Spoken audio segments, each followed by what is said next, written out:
بسم اللہ الرحمن الرحیم رب زدنی علما۔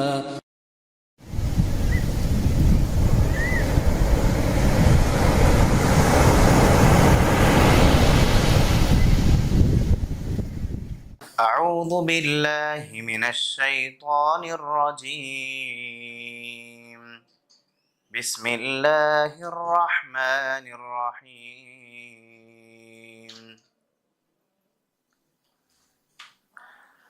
وأيوب إذ نادى ربه أني مسني الضر وأنت أرحم الراحمين. فاستجبنا له فكشفنا ما به من ضر وآتيناه أهله ومثلهم معهم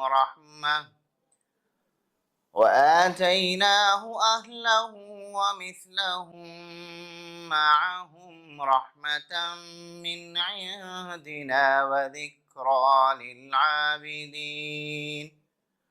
وإسماعيل وإدريس وذا الكفل كل من الصابرين وأدخلناهم في رحمتنا إنهم من الصالحين.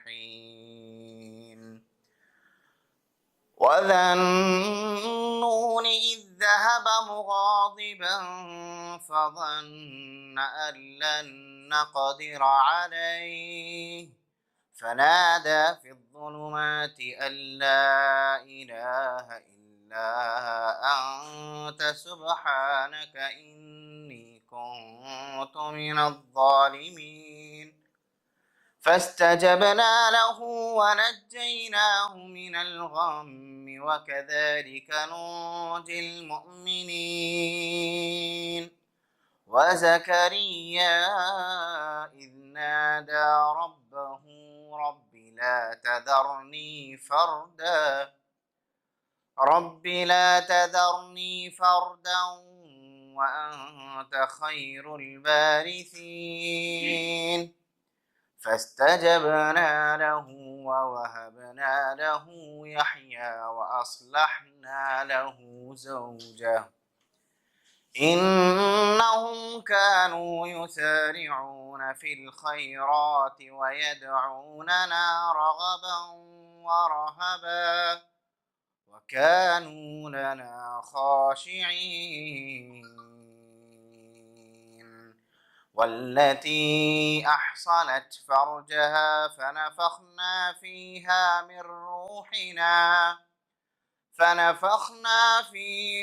من روحنا وجعلناها وابنها آية للعالمين. إن هذه أمتكم أمة واحدة وأنا ربكم فاعبدون. وتقطعوا أمرهم بينهم كل إلينا راجعون. السلام عليه وسلم. كن في الدنيا كأنك غريب أو عابر سبيل. قال حدثنا علي بن عبد الله قال حدثنا محمد بن عبد الرحمن أبو المنذر الطفاوي عن سليمان الأعمش قال حدثني مجاهد عن عبد الله بن عمر رضي الله عنهما قال أخذ رسول الله صلى الله عليه وسلم بمنكبي فقال كن في الدنيا كأنك غريب أو عابر سبيل. وكان ابن عمر رضي الله عنهما يقول إذا أمسيت فلا تنتظر الصباح وإذا أصبحت فلا تنتظر المساء. وخذ من صحتك لمرضك ومن حياتك لموتك، حدیث نمبر 6416۔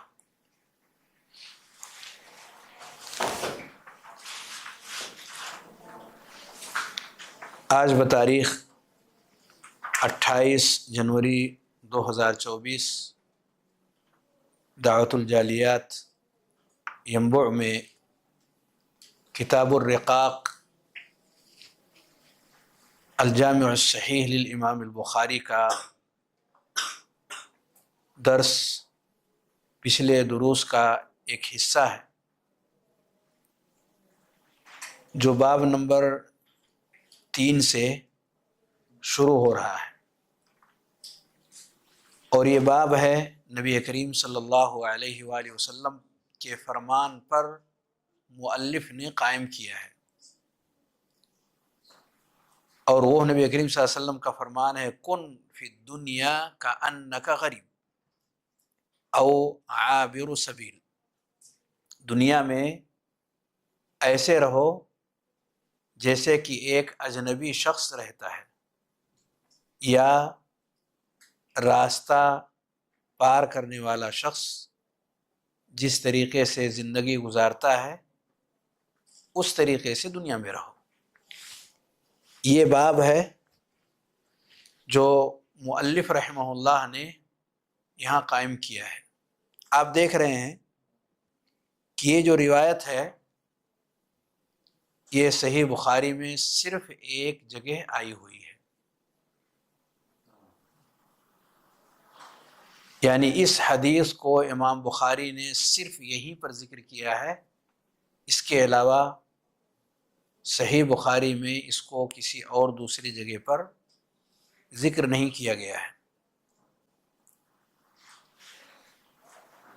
اور اس باب کے تحت میں ابن عمر رضی اللہ عنہما کی حدیث جو انہی الفاظ کے ساتھ وارد ہوئی ہے جس پر مؤلف نے باب قائم کیا ہے، الفاظ وہی ہیں،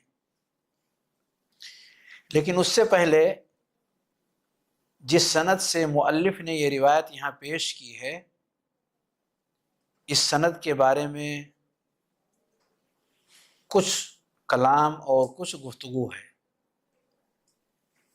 میں زیادہ گہرائی میں نہیں جاؤں گا، لیکن اتنا اشارہ کرتا ہوں کہ روایت کے اندر آپ دیکھیں گے سلیمان الاعمش کا نام ہے، یہ ہیں سلیمان ابن مہران الاعمش، بڑے محدث ہیں،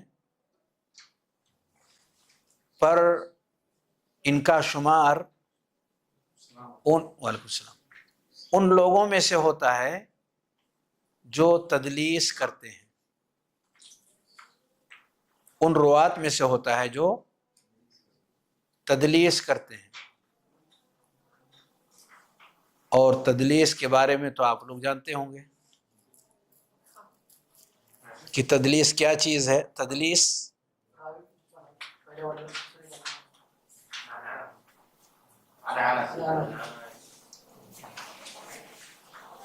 تدلیس کہتے کس کو ہیں؟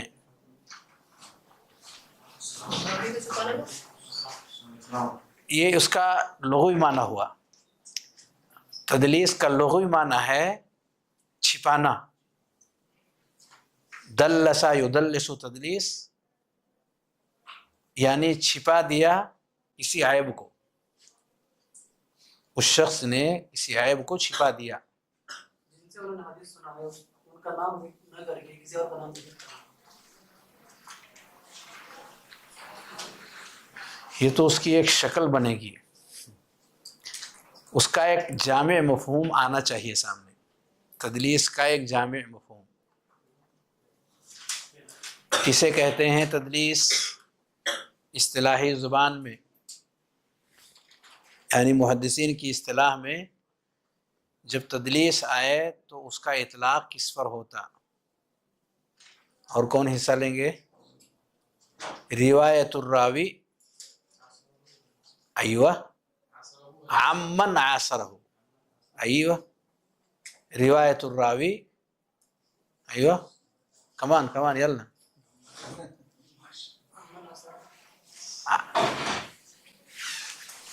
قلم کہاں گے؟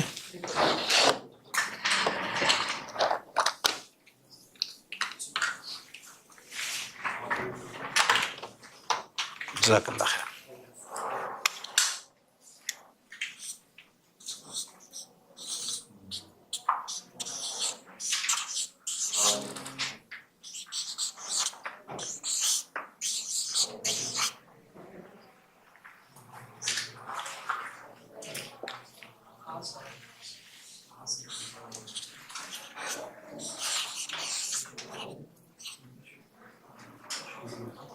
روایت الراوی عمن عاصرہ او لقیہ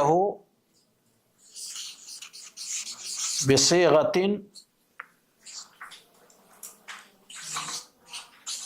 توہم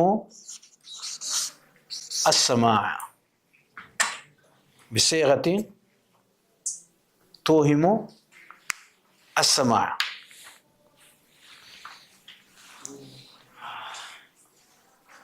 ایک راوی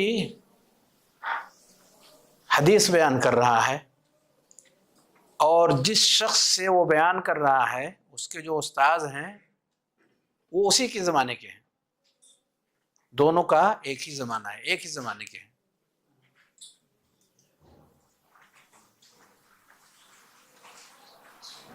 دور ایک ہی ہے، زمانہ ایک ہی ہے، ہم زمانہ ہے. ابھی شیخ صالح الفوزان حیات سے ہیں اور آپ تمام یہاں حیات سے ہیں. ان کا زمانہ آپ کو مل گیا. بہت سارے افراد ہیں اس وقت جنہوں نے ان کا زمانہ پایا. اب اگر ان سے روایت کرتے ہیں تو کہا جائے گا کہ فلاں شخص نے اپنے معاصر سے روایت کیا، فلاں شخص نے اپنے معاصر سے روایت کیا. لیکن یہ کنفرم بتانا مشکل ہے کہ ملاقات ہوئی ہے کہ نہیں. ہم زمانہ بتایا نا کہ ابھی وہ حیات سے ہیں. ہم زمانہ، معاصر کا مطلب ہم زمانہ. تو ابھی جو لوگ باقاعدہ حیات ہیں وہ روایت کر رہے ہوں ان مشائخ میں سے جو حیات سے ہیں، زندہ ہیں، ان کا زمانہ پایا ہے، تو یہ کہا جائے گا فلاں شخص نے اپنے معاصر سے ایک ایسے شخص سے روایت کیا ہے کہ جن کا زمانہ انہوں نے پایا، جن کا دور، جن کا زمانہ انہوں نے پایا. اس میں یہ بھی ہو سکتا ہے کہ زمانہ پانے کے بعد ملاقات بھی کیا ہو، اور یہ بھی ہو سکتا ہے کہ ملاقات نہ کیا ہو، ملاقات نہ ہوئی ہو. اسی لیے دوسرا والا آیا او لقیہ ہو.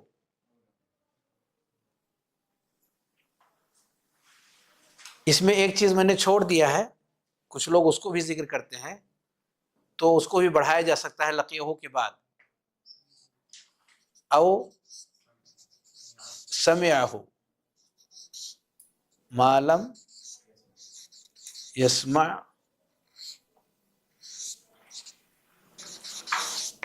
ما لم یسمع منہ.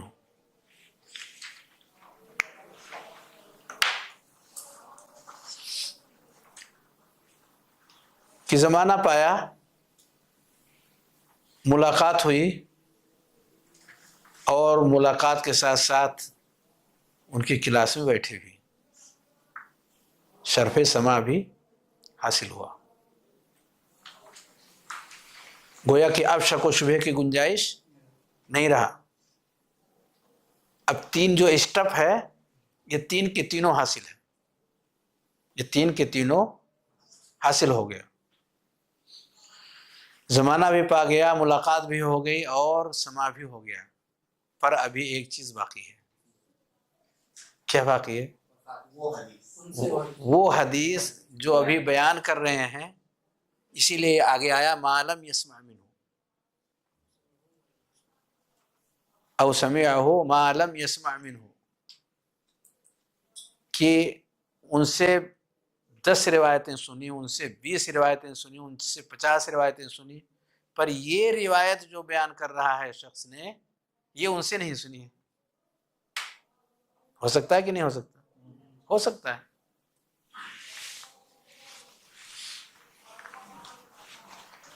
تو ایک مسئلہ تو یہ ہو گیا کہ ایک شخص روایت کر رہا ہے، اور جن شخص سے روایت کر رہا ہے ان سے ان کا زمانہ پایا، اور روایت لے لی گئی، قبول کر لی گئی، اور لوگوں کے درمیان چل پڑی۔ امام مسلم رحمۃ اللہ علیہ اور ان کے علاوہ جمہور محدثین کی رائے ہے کہ معاصر کی روایت قابل قبول ہے۔ جمہور، اسی لیے میں نے کہا جمہور کا خیال یہ ہے، جمہور ائمہ کا، جن میں خاص طور سے میں نے امام مسلم کا نام لیا، جمہور ائمہ کا خیال یہ ہے کہ اگر کوئی شخص اپنے معاصر سے روایت کرتا ہے تو اس کی روایت لے لی جائے گی۔ لے لی جائے گی کا معنی کیا ہوگا؟ اتصال پر محمول کیا جائے گا۔ کیا مطلب اتصال پر محمول کیا جائے گا؟ کہ بیچ میں کہیں گیپ نہیں ہے۔ اتصال کا مطلب یہ ہوا کہ بیچ میں کہیں گیپ نہیں ہے۔ یہ محدثین کی رائے ہے، جمہور محدثین کی، کہ اگر ہم زمانہ شخص سے روایت بیان کی جائے تو اس روایت کو قبول کر لیا جائے۔ صرف پہلا والا حصہ، روایت الراوی عمن عاصرہ، وہ روایت قابل قبول ہے بلا کسی اشکال کے، اور اکثر روایات اسی پر ڈن ہو گئی، چل پڑی۔ پر کچھ ایسے بھی محدثین گزرے ہیں، ماشاءاللہ کہاں سے آواز آئی؟ پیچھے سے۔ ایسے بھی محدثین گزرے ہیں کہ جنہوں نے ایک شرط کا اضافہ کر دیا، کہا کہ کان سے جب تک سنا نہیں ہے فلاں شخص سے، عمومی سماع، اس حدیث کا سماع ایسا شرط نہیں ہے، لیکن عمومی طور پر کسی شخص سے جب تک سنا نہیں ہے اس سے وہ روایت نہیں کر سکتا۔ یہ رائے امام بخاری رحمۃ اللہ علیہ کی ہے، اور اس کتاب کے اندر خاص طور سے امام بخاری نے اس کا خیال کیا ہے۔ اعلیٰ ترین شروط پر امام بخاری نے اپنی اس کتاب کو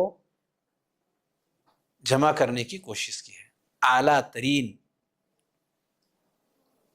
یعنی یہ کافی تھا کہ معاصرت سے روایت لے لی جائے اور اتصال پر محمول کر لیا گیا، قبول کر لیا گیا، ظن غالب کی بنیاد پر کہ انسان میں اصل صدق ہے اور ہم زمانہ ہے، وہ روایت کر ہی نہیں سکتا اگر اس سے نہیں لیا ہے تو ظن غالب یہ ہے کہ دونوں کی ایک دوسرے سے ملاقات بھی ہے، سماع بھی ہے، اور پھر وہ روایت متصل ہے۔ لیکن امام بخاری رحمۃ اللہ علیہ اور ان جیسے کئی اور نے، خاص طور سے ان کے شیخ جو بہت ان کے ہر دل عزیز تھے، احسنت، علی بن مدینی، علی بن مدینی جن کی وفات 200 نہیں، اب امام بخاری سے ایک کم کر دے رہے ہیں کہ استاد شاگرد تھوڑا آگے پیچھے رہیں گے، کہ امام بخاری کا 256 ہے تو ایک کم کر دیں، ایسے نہیں چلے گا۔ ان کی وفات یحییٰ ابن معین سے 1 سال بعد ہوئی ہے، یحییٰ ابن معین سے ایک سال بعد ہوئی ہے،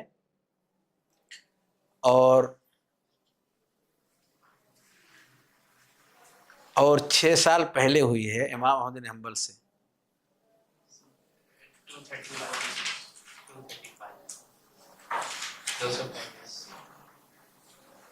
6 سال پہلے ہوئی ہے امام احمد ابن حنبل سے پہلے. 200 6 سال کہنے سے 35 آتا ہے.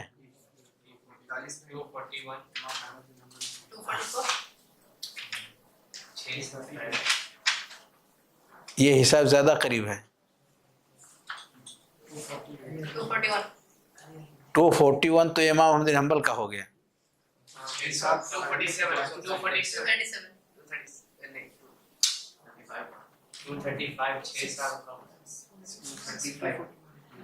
یعنی 41 سے 6 سال کم کریں گے تو کتنا جائے گا؟ 35 ہوگا. تو 1 سال اور کم کرنا پڑے گا.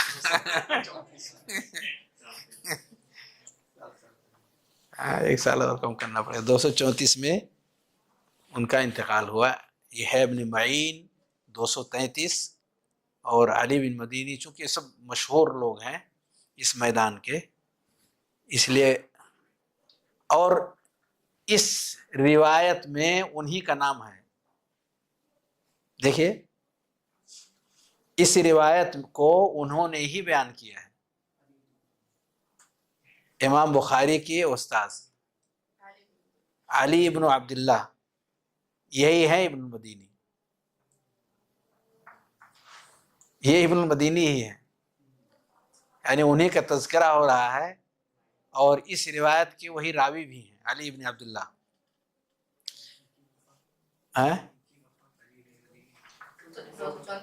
234. اتنا گھما کر کے میں نے اس لیے بتایا تھا کہ ذہن میں وہ بیٹھ جائے. یہ ہے ابن معین ایک کم. تو ان کا خیال کیا ہے ان ائمہ کا کہ جب تک مطلق سماع کسی راوی کا اپنے استاد سے ثابت نہیں ہوگا تو روایت نہیں لیں گے. مطلق سماع یعنی یہ ثابت ہو جائے کہ انہوں نے ان سے سنا بس، ضروری نہیں ہے کہ ہر حدیث کو. یہ تکلیف مالا اطاق ہو جائے گی. مجرد سماع اگر ثابت ہو گیا تو ان سے روایت لی جائے اور اسے اتصال پر محمول کیا جائے، یعنی وہ روایت متصل مانی جائے. تو یہ سب میں نے یہاں کیوں ذکر کیا؟ کیونکہ جو راوی ہیں یہاں سلیمان الاعمش یہ مدلس راوی ہے. یہ جو قاعدہ ہے یہ مدلسین کے علاوہ ہے. یہ جو قاعدہ ابھی میں نے ذکر کیا کہ ایک شخص اپنے معاصر سے روایت کرتا ہے تو جمہور محدثین کے یہاں وہ روایت قابل قبول ہے، یعنی اسے بالکل اتصال پر محمول کیا جائے گا. تو یہ نارمل حالات میں ہے. پر یہاں خصوصی حالت ہے. خصوصی حالت کا معنی یہ ہے کہ اگر مدلس ہیں تو ان کے لیے کچھ اور بھی شروط ہیں. اتنے سے کام نہیں بنے گا، اتنے سے وہ ان کی روایت قبول نہیں کی جائے گی. اچھا مدلس بھی کئی کیٹیگری کے ہیں، اب اس تفصیل میں نہیں جاؤں گا، لیکن ایک نارمل ضابطہ ذکر کر دینا مناسب ہے. تو نارمل ضابطہ اس کا یہ ہے کہ مدلس اگر عن سے روایت کرتا ہے تو وہ قبول نہیں ہوگی. کس سے؟ عن سے. یعنی وہ اپنے استاذ کا نام لینے سے پہلے کہتا ہے عن فلان. مدلس کا نام آیا، اس کے بعد عن آیا، پھر ان کے استاذ کا نام آیا، وہ روایت قبول نہیں ہے. وہ روایت قبول کب قبول ہوگی؟ ایوہ بارک اللہ فیک. جب اس طرح کا کوئی کلمہ آئے، سمعتو. سمعتو یعنی میں نے سنا، کنفرم، شبہ نہیں رہا، شبہ نہیں رہ گیا، کنفرم ہو گیا، تو اب مدلس کی بھی روایت قبول ہو جائے گی۔ اسی طرح سے ایک اور کلمہ ہے حدثنی، یعنی مجھ سے، اور حدثنا جب جیسے کئی لوگ بیٹھے ہوئے ہیں تو کہیں حدثنا، ہم سب سے روایت کیا، تو حدثنی، حدثنا، اخبرنی، اخبرنا، اس طرح کے جو کلمات ہیں اس طرح کے صیغے استعمال کرے وہ کون؟ مدلس۔ تو جن کا نام مدلسین کی فہرست میں آئے گا تو ان کے نام کے آگے اس طرح کے صیغے ہمیں تلاش کرنے ہوں گے کہ یہ صیغہ آ رہا ہے یا نہیں آ رہا ہے۔ اگر صیغہ آ رہا ہے تو اسے اتصال پر محمول کر کے قبول کر لیا جائے گا۔ اگر اس طرح کا صیغہ آ رہا ہے تو کیا کریں گے؟ اس کو اتصال پر محمول کر کے اسے قبول کر لیا جائے گا۔ اس کے بجائے یہ صیغہ اگر آ رہا ہے ان، تو اس کو نہیں قبول کیا جائے گا جب تک کہ اس کی تائید کسی اور روایت سے نہ ہو جائے، جب تک کہ اس کی تائید کسی اور روایت سے نہ ہو جائے، جس کو کیا بولتے ہیں؟ نہیں، اس تائیدی روایت کو کیا بولیں گے؟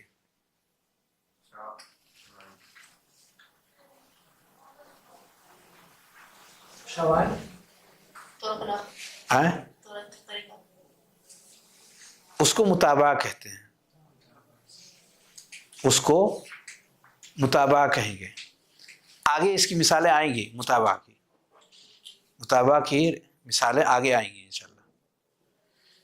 تو وہ متابعہ کہلائے گی، یعنی صحابی انس بن مالک ہیں یا عبداللہ بن عمر ہیں، ایک موضوع نہیں ختم ہوتا دوسرا موضوع شروع ہو جاتا، انس بن مالک ہیں یا عبداللہ بن عمر ہیں رضی اللہ عنہم، تو اگر ان کی سند میں یہاں پہ کوئی مدلس آ گیا اور اس نے عن سے روایت کر دیا تو یہ روایت قبول نہیں کی جائے گی۔ اب ایک اور سند سے یہی حضرت انس ہی سے وہ روایت آ گئی، یہ سند آئی تھی لیکن اس میں مدلس تھے، دوسری سند آ گئی اور وہ بھی حضرت انس ہی سے آ کر کے مل گئی، دوسری سند وہ بھی حضرت انس سے مل گئی۔ اب اس کو حسن لغیری ہوگا، حسن لغیری ہوگا۔ میں مدلس کی بات بتا رہا ہوں کہ مدلس کی روایت قبول کب کریں گے؟ اگر یہ کر دیا مدلس نے تو قبول ہو گیا، اور اگر اس صیغے کے ساتھ بیان کیا تو یہ قبول نہیں ہوگا۔ لیکن اگر ایک اور سند سے وہی روایت آ گئی تو وہ بھی اوکے ہو جائے گا، وہ بھی قابل قبول ہو جائے گا۔ اس کو کہتے ہیں متابعت۔ اور یہ جو دوسرا نام آیا ہوا ہے، جیسے مثال کے طور پر عبداللہ بن عمر، تو ان کی سند الگ ہے، معنی دونوں حدیث کا ایک ہے، دونوں حدیث کا موضوع ایک ہے، لیکن صحابی اس کے الگ ہیں اور اس کے صحابی، دونوں کے صحابی الگ الگ ہیں، یہ صحابی الگ اور یہ صحابی، دو الگ الگ صحابی ہیں، تو اس کو متابعہ نہیں کہیں گے، اس کو شاہد کہتے ہیں۔ شاہد پہلا تھا یہ متابعہ جب صحابی ایک ہوں، صحابی ایک ہوں، سند الگ الگ ہے اور دونوں آ کر کے اسی صحابی پہ مل جا رہے ہیں، اور یہاں صحابی الگ ہو گئے تو اس کا نام کیا ہو گیا؟ شاہد۔ اس کا نام تھا متابعہ، صحابی ایک ہوئی سند دو آئی، یہاں بھی سند دو ہے لیکن صحابی بھی دو ہیں، زیادہ بھی ہو سکتے ہیں، ابھی تو سمجھنے کے لیے کم سے کم والی مثال دی جائے گی۔ تو اگر صحابی دو ہو گئے آج تو یہ سوچ کر کے نہیں آئے تھے کہ مصطلح کا کوئی مثال آئے گا. دوسری سند میں بھی مدلس آ گئے لیکن مدن ایک ہے تو وہ حدیث قبول کیا جائے گا. قبول ہو جائے, دونوں مل کر کے قبول ہو گئے, دونوں نے ایک دوسرے کی مثلہ